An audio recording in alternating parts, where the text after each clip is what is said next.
canto me nace en el alma. Yo no soy ningún poeta, le canto a mi pueblo con el corazón. Y al sonar alegre una marimba, yo le grito al mundo, se entiende contento de haber dejado el ombligo aquí en mi pueblo, siempre en la basura, siempre en Santa Cruz. Cosa de mi pueblo amado, pueblito embrujado de tranquilidad.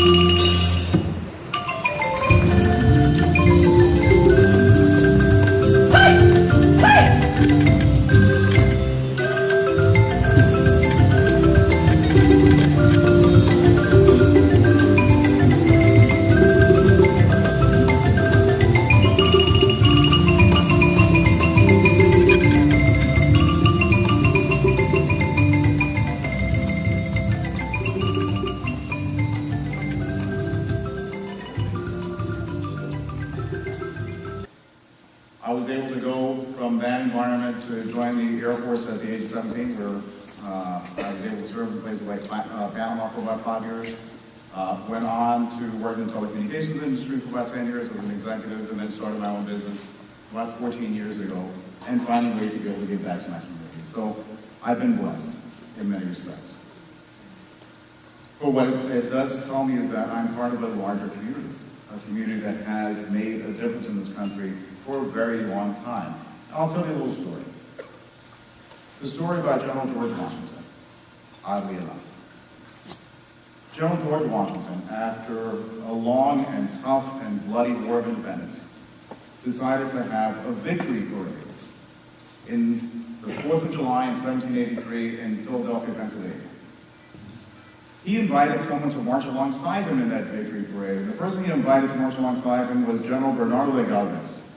General Galvez was a Spanish general, governor of Cuba and the Louisiana Territory, which comprised what is now 13 U.S. states. He invited General Galvez because he knew without the support of Galvez and the Spanish troops, General Washington likely would not have won the Revolutionary War.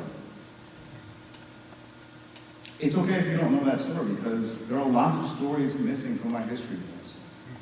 There are lots of stories missing from our national museums. As a veteran myself, I like to talk about those military contributions. So aside from Galvez, if you move to the Civil War of the United States, the first admiral in the United States Navy was David Farragut. If you've ever been to the DC Metro, there's a metro stop named after him. He's the guy that said, "Damn torpedoes, full speed ahead." David Farragut, whose name was more accurately pronounced David Farragut, whose biological father fought on behalf of the United States in the Revolutionary War as a Spanish soldier.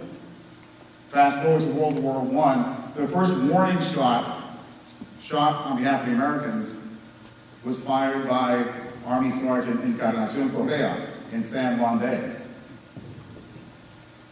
In World War II, among the 500,000 Latinos that served in World War II was a Marine named Guy Gallardón, a street kid from LA, who single-handedly captured over 1,000 Japanese troops. In the Korean conflict, one of the most highly decorated combat units of the Korean conflict was the 65th Infantry Regiment of the United States Army, also known as the Borinqueneers of Puerto Rico. In the Vietnam conflict, the first naval aviator shot down was Everett Alvarez, who spent 8.5 years as a prisoner of war in Vietnam. There have been 60 Hispanic Medal of Honor recipients, and there are young Latinos and Latinas serving, sacrificing, and dying on our behalf in the battlefields of Afghanistan and Iraq. My friends, we take a backseat to no one in the defense of our nation.